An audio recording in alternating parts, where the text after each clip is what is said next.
We begin with the controversy surrounding President Bola Tinubu's decision to extend by 1 year the tenure of the Controller General of the Nigerian Customs Service, Bashir Adewale Adeniyi, whose tenure was initially scheduled to end on August 31, 2025, will now remain in office until August 2026. Now, this has led to uproar both within and outside the security services, paramilitary agencies, with many reading meanings to Tinubu's constant extension of office for some people, including the Inspector General of Police, Kayode Egbetokun, and several heads of security and paramilitary agencies like Immigration Controller General Kemi Nana Nandap. The tenure extensions look even more suspicious, especially when they seem to come from one part of the country, according to critics, at a time when the president's appointments have been criticized as being skewed towards his southwest and, in fact, his hegemony in Lagos State.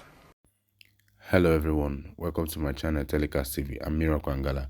Controversies over President Tinubu tenure extension of the Controller General of the Nigerian Customs Service, Bashir Adewale Adeniyi, the Inspector General of Police, Kayode Egbetokun, Immigration Controller General Kemi Nana. The extension comes from only one part of the country. Endeavor to watch to the end. Don't forget to hit that notification bell, subscribe, like, comment, and share your thoughts so you don't miss trending videos. Well, to help us make sense of these issues, we have joining us right here in the studio, APC Chieftain and former Commissioner for Information in Edo State, Kasim Afegbo. Thank you so much, Kasim, for joining us. It's a pleasure. Thank you very much. And from our Lagos studio, we'll be joined by activist and publisher of Sahara Reporters, Omoyele Sowore. All right, thank you for joining us, gentlemen. So let's start with you, Kasim Afegbo. I mean, what have you been making of this criticism? We've seen a whole lot of people trying to say that this constant extension of the Inspector General of Police, of the CG of the Nigerian Immigration Service, and that of the Controller General of Customs now leaves a lot to be desired, especially considering that these people actually come from the southwest of the country, and the calls have been that President Tinubu seems to be leaving those who need to ascend higher in these military agencies behind. What do you have to say about that? Well, thank you very much, Sumner. You know, there is nothing you do in this country that people won't have different opinions. Whether they have been told to leave their position, whether they are due for retirement and all of that. And issues are often, you know, assessed essentially from the ethnic binoculars, ethnic point of view, whether you like it or not. Time was when a military general was, who has been retired, was brought in to be a sole administrator of customs services. I didn't see heads rolling. I didn't see the criticism. He spent 8 solid years on that position, and left only when Tinubu came on board. We also saw previous... Well, I mean, there was criticism that time. Even the Senate kicked against it. We also saw a whole lot of Nigerians... Well, he stayed for 8 years. And all that. That was even a retired military officer. We saw the former IG Alkali. He also came on board. He was extended. Buratai's tenure was extended and all of that. I think for presidents, you know, they have their own reason for doing this extension, particularly if it falls in line with their agenda of deepening certain conversations around productivity, in terms of, okay, now we the Custom Controller General, they gave us 3 reasons why they were doing the extension. They are working on modernization.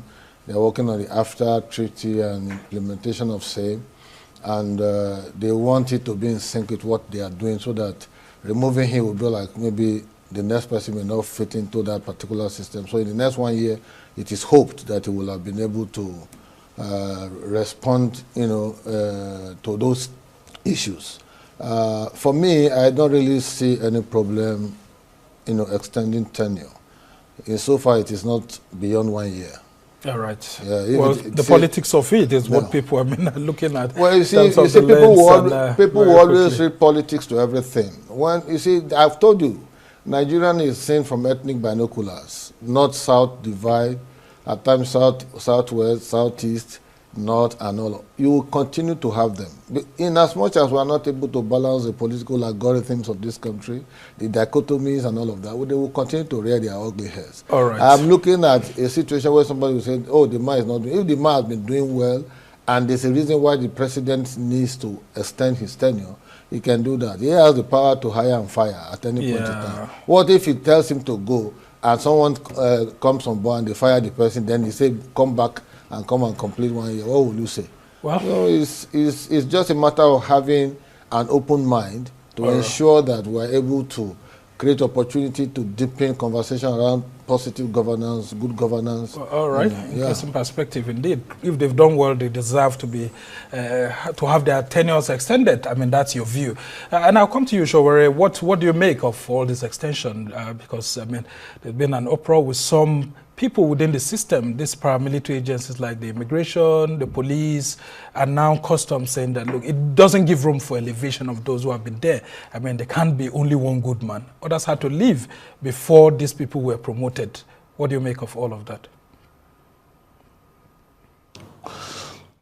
Well, there's a reason why someone who has attained the age of 60 in service in a military or paramilitary organization or the civil service in general is asked to leave and create opportunities for others. The argument which my friend put up there that somebody was doing well and the reasons they adduced for extending that of custom is not tenable, considering that even as director of customs or the CG of customs, he was not the only person doing the job of customs. Customs has quite a number of people who are working in that agency. It is an indictment on whomever is running Nigeria that you can't find someone else other than the person who ought to have retired, who is tired. That's the reason why they retire people, to keep them in office. And then you stymie not just the growth of the organization, you stymie motivation, you stymie loyalty. And you generally just kind of discourage people who are working very hard or working towards a better commitment to that service. That's the same thing they did with the Nigerian police force. And you cannot claim today that Nigerian police force has been led in a better direction. If someone else had been put there, you put someone there for another 4 years, the man is overseeing some of the worst policing in the country. People are getting killed around the country. Even the president had to call him out at a town hall meeting, I think in Benue, asking him if he has done anything about or tried to do anything about or prevent the killings. Even though some of these things are choreographed, you can tell that this is not about competence, it's about cronyism. And there's also an argument to be made that a president that is only interested in choosing people from his own region is not running an inclusive government.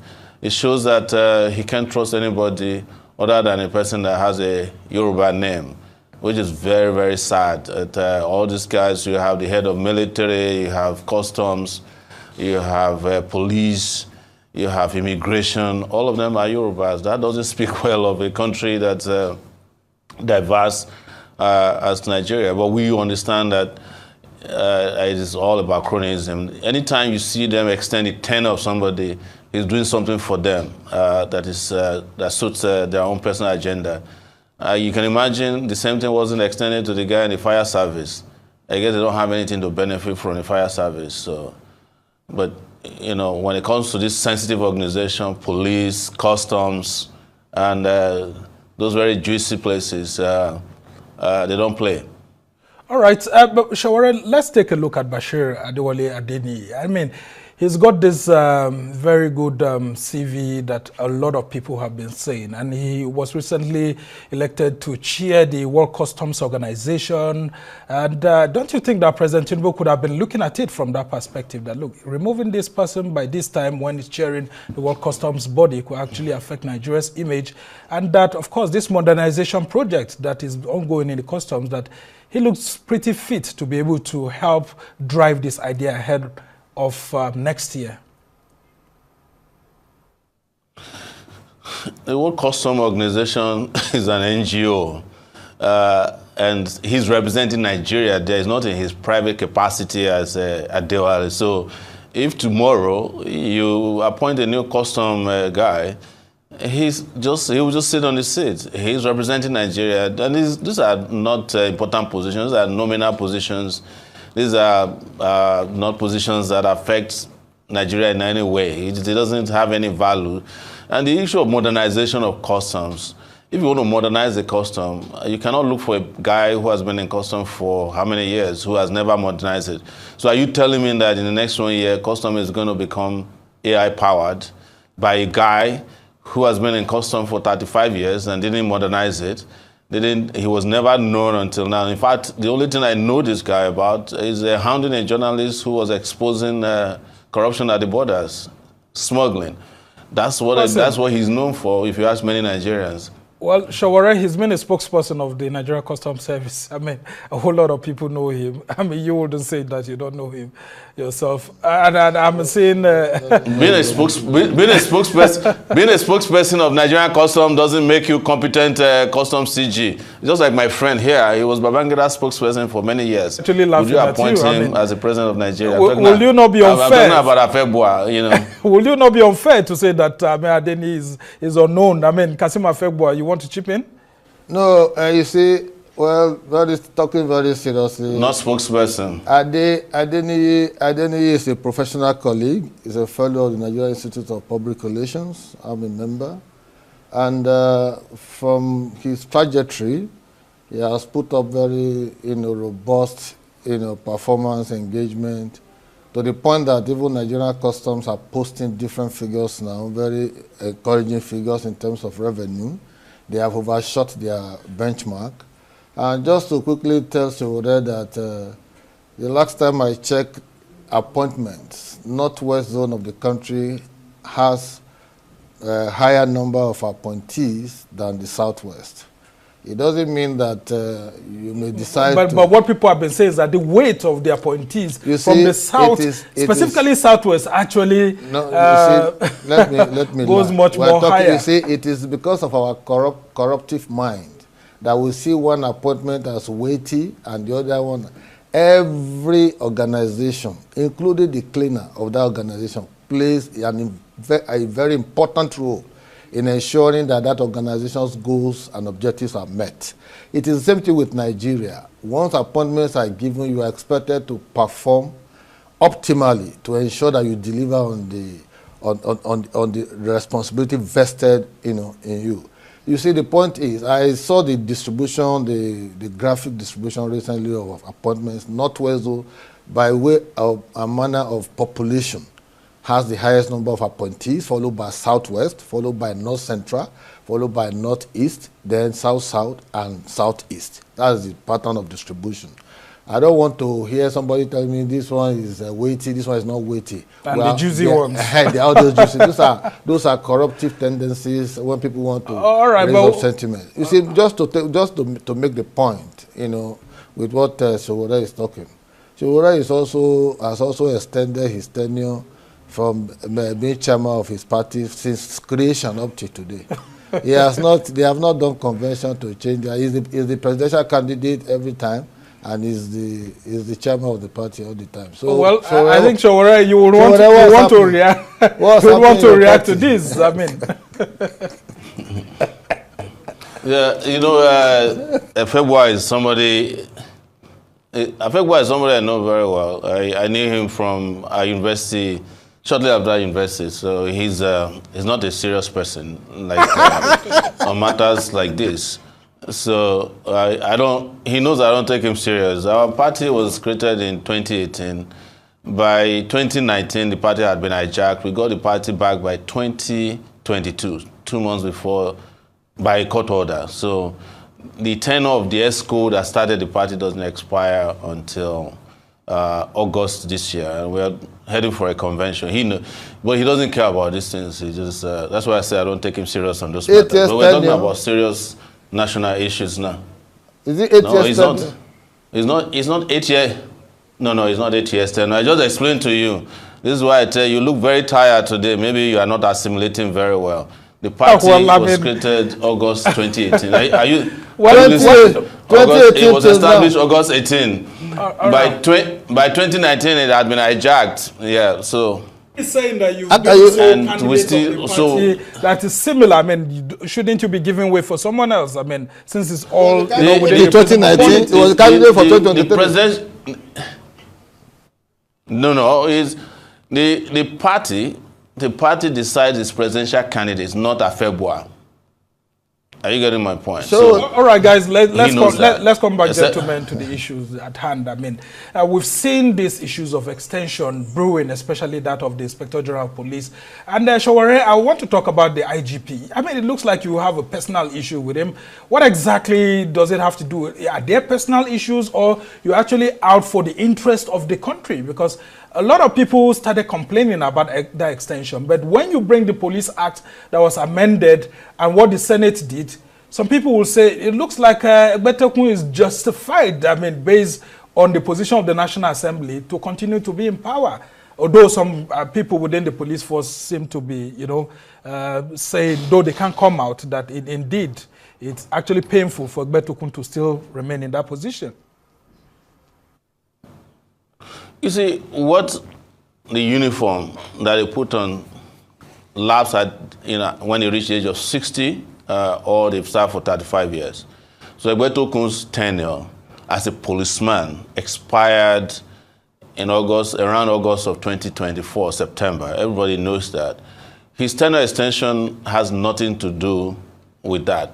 His tenure was illegally extended. The person who claimed, and I want to remind you of this, the member of the House of Representatives who claimed he was the one who made the law has not spoken after we told him that no law permits a person who is not a policeman to remain IG of police.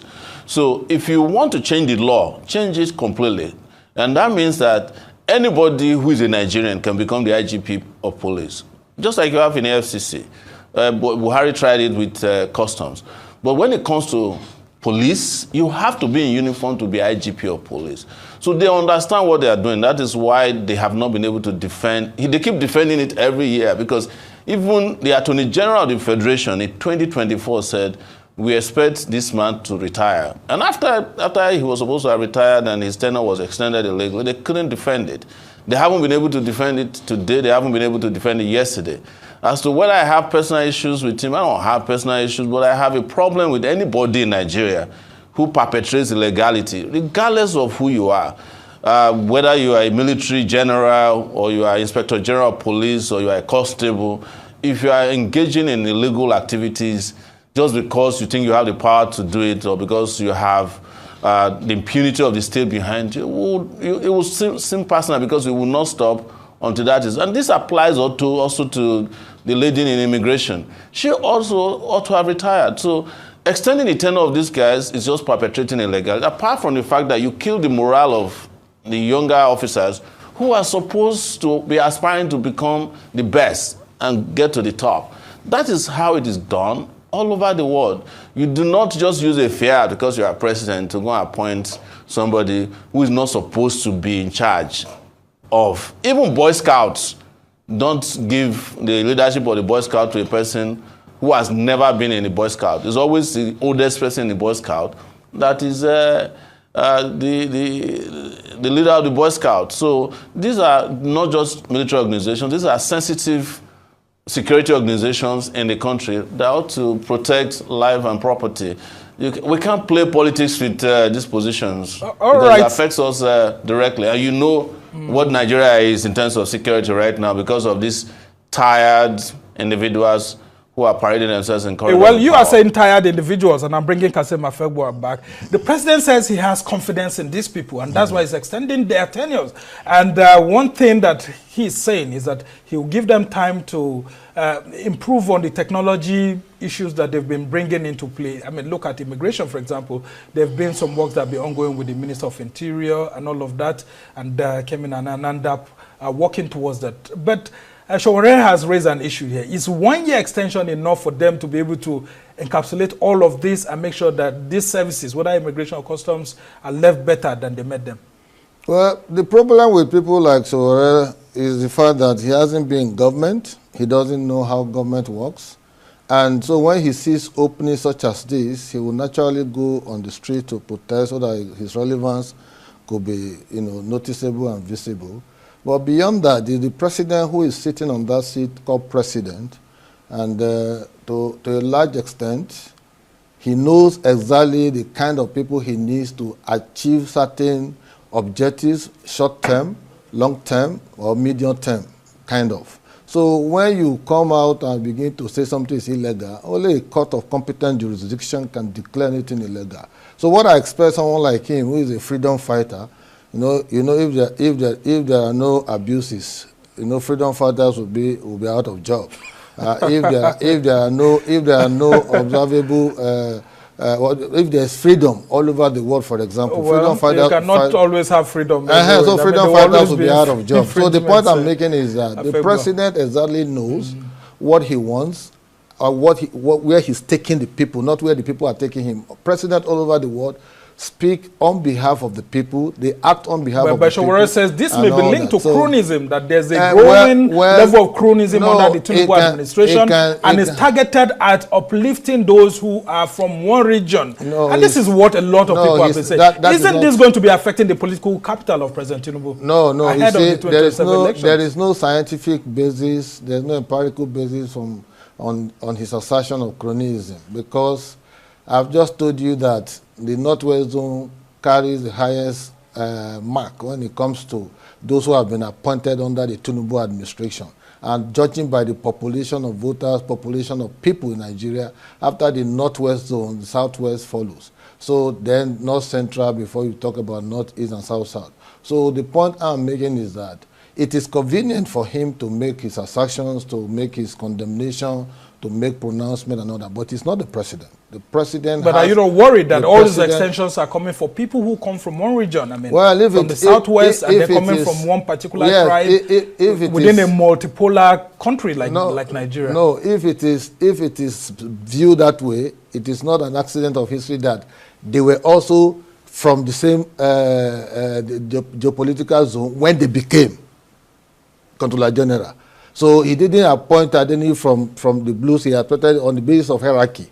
So it wasn't an accident of history. The same thing, the immigration woman, the same thing with the Inspector General of Police. So it wasn't his making. These are things he came to meet and all of that. So now you are saying they should have gone based on this thing. If you want to challenge such things, you take it to court of competent jurisdiction.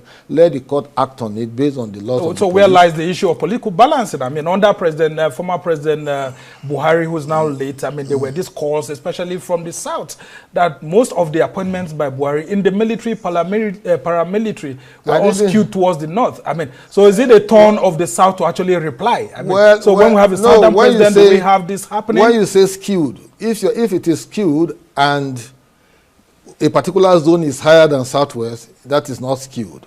You see, you can only say skewed if there is a preponderance of appointments from Southwest zone beyond the normative order of other zones. But if you say skewed on the basis of the fact that this person has been extended, I'll say no. At any rate, 1 year from now, President Tinubu will still be president, and the Custom Controller General will leave the position.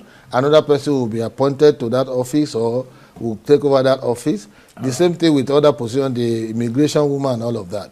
The president who sits on that particular exalted office tells you, as an ordinary citizen who don't have access to security information, you don't have access to any other information aside from the one you can scoop from the street when you are doing your protest.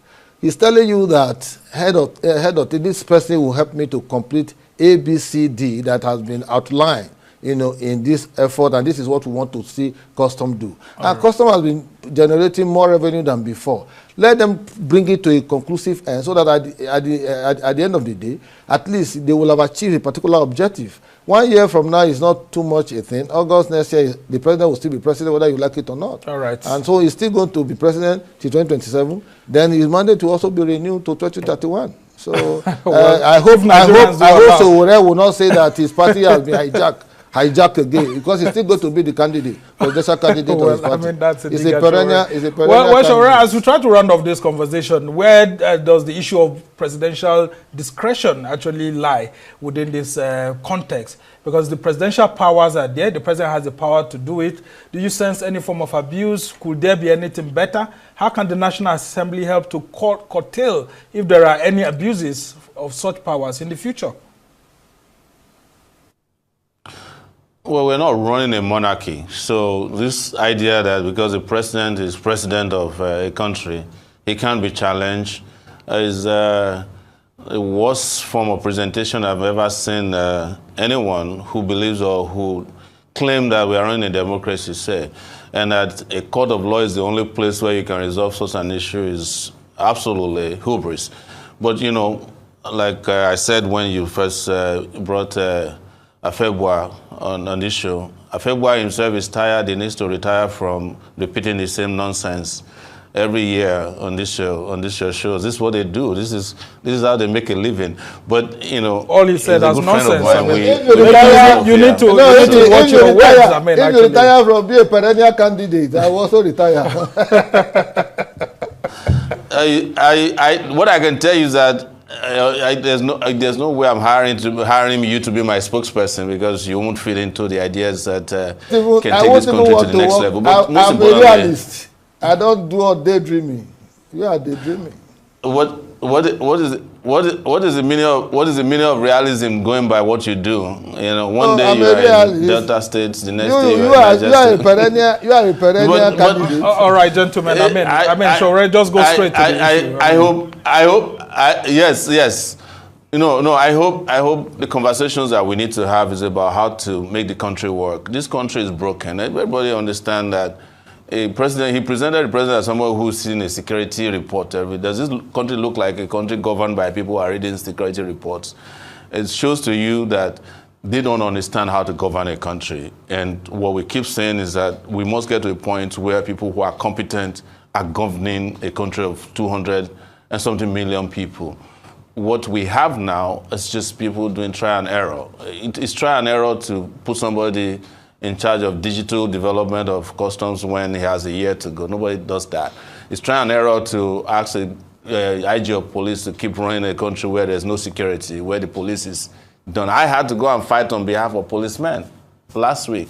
And it wasn't until the fact that about 30,000 policemen were promoted. So that does it show to you that the IG knows what it's doing? You need people who know what they are doing to be in very sensitive positions. But also, you must manage the diversity of your country by ensuring that you do not overload the leadership of the country or very sensitive position with people from your region. That's not how to manage diversity. And he knows. We condemned it under Buhari, so we are not going to tolerate it under Tinubu, and they know this. So that's why you see all these arguments about, oh, the president is seeing security reports. Where does he see security reports? If he did, he probably doesn't know anything about security, and because of all this, well, I mean, being a president, there's no how he wouldn't be having access to security reports. But gentlemen, just before I let you go, I want to put it on record in terms of political appointments and general appointments. We've seen the summary according to the presidential media teams that the Northwest has 36, followed by the Southwest having 29, North Central having 25, Northeast having 24, South having 22, and Southeast having 16. Kasim Afebwa, just very briefly before I let you go, do you think this has been fair and President Tinubu shouldn't be overtly criticized by Nigerians? Do you think that the distribution of these appointments have been fair in terms of weight and, of course, what Nigerian politicians call juicy? It's been fair because I don't know the criteria for considering a particular position weighty or juicy and all of that.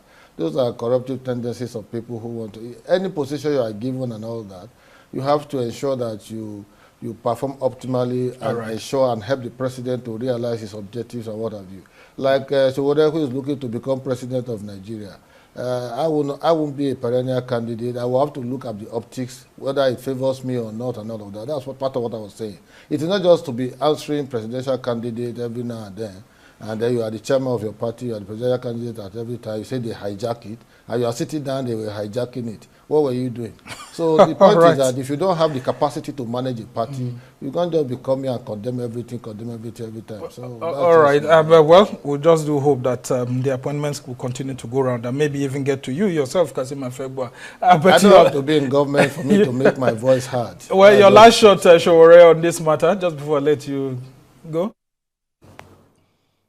My last shot is that I hope there's something for Kasim Afegwa. He needs a better job within the government. You don't have job too now, so I'm also praying for you. I mean, all of you are Nigerians. There's no reason why President Tinubu cannot even call on you, Showore, to get into government. I mean, I mean, federal government belongs to everybody. All of us, we're entitled. You have a person who badly needs a job. He's the one who needs a job. Well, both of you do need jobs, right? I have my office in Wuse too, Agada Street. So well, Showore is actually angling for Nigerians to give him a job too. So you are looking for a job. The same thing with Kasim Afegwa. I think you wanted to be the governor of Edo State at some point. Yes. So I mean, these are all jobs you're seeking from the public. I don't need a jobs. I don't need a jobs, scraping the bottom of the barrel. No. All right. Yeah. We must thank you so much, Showore.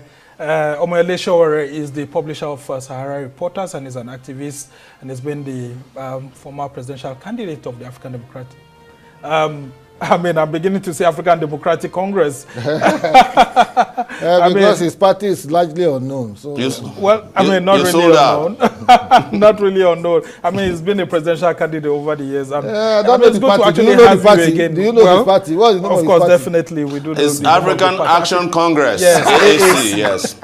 I mean, it was. I was skipping that. All right, and of course, we've also had Kasim Afegwa, who's also been. I mean, they say you've also been a perennial governorship aspirant. No, I only contested once. Once. Okay. Well, we must thank you so much, gentlemen, for this insight. I mean, very important perspectives you provided to Nigerians as to how to be fair in terms of the distribution of political office.